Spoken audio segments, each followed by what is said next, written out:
خب آقای آوری سلام و درود بکرم خدمت همه بیننده‌های عزیز. انشالله شاد و خرم باشین هر گوشه دنیا که هستین. ما رو تماشا بکنید. آرزوی موفقیت براتون دارم. یک دو تا مهاجر افغانی دی دکان صبح تا صبح سرکله میزنه، هیچ نه کارش بالا و نه بارش. انشالله با ما باشید. ولی چوکی رو چی میکنه؟ چوکی رو این بخش عملیات. اینو دیگه پدرش زدم نمایشی چه چولای نه زیر دار میبینی؟ سیره سیما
دوستا بگوید چقدر این رنگی بسیار سرخ است. این مردم همین سرخ دوست داره دیگه.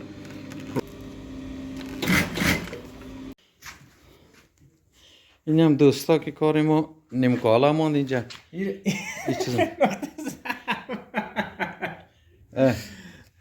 این رقم که اینجا کشم یک چند تا میزدیم که دیگه اینی هم رویش هست. این رقم دارید اتفاق بیاری آی جیگره تا بگردم نه این هنوز تکمیل نشده، اینجاش کش نشده، کش نشده، کار نشده. این هم گفتی اگه تا که کلگش آماده است، اینی هم مکمل دیگه آماده است. اینی هم دیگه نان آورد دیگه جایتان خالی که نانتان آمده. سالی ما مجبور چیکار کنیم؟ کار بمانیم و نان نوش جان کنیم. آقای آوری دست تمیز که دیگه. خدا حافظ خیلی چیز که در حال سوزن چخ کردن است. دوستان شاید بدش سوال خلق شدن که این بندا برای چیه؟ این بندا رو که ما بسته مونیم به خاطر که این خطا را کلان کش مونه داخل کار میشینه. این اگه نندازیم بندا رو نندازیم کار کسی این رقم بازی نه، روی کار بازی مونه.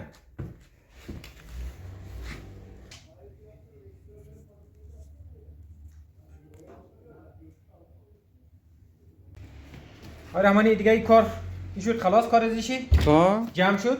خدا وشم که بسته کردین. نه ها موری چکر میزه دیگه ما.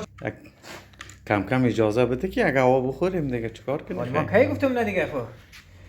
دیگه آزادی. چکر ده.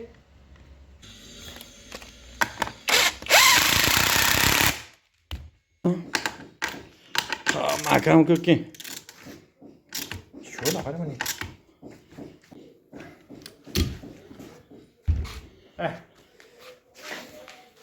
خب وانش دیگه آلی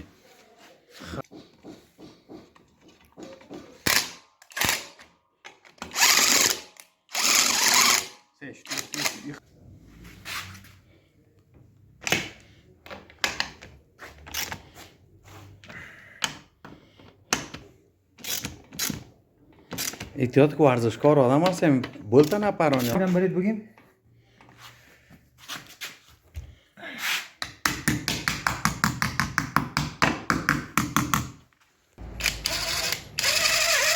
بس شد تمام. ببرینم در پیش همین خوابانده. سیری متر کن. دوستان عزیز انشالله خسته نباشید.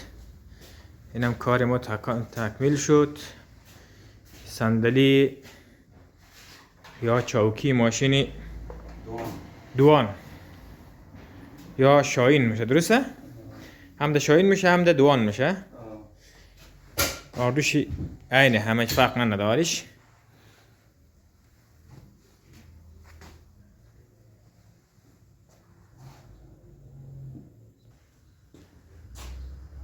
اینی رقم هست این حالا مثلا اینی دیگه تکیم شد، آماده ست مکمل شد.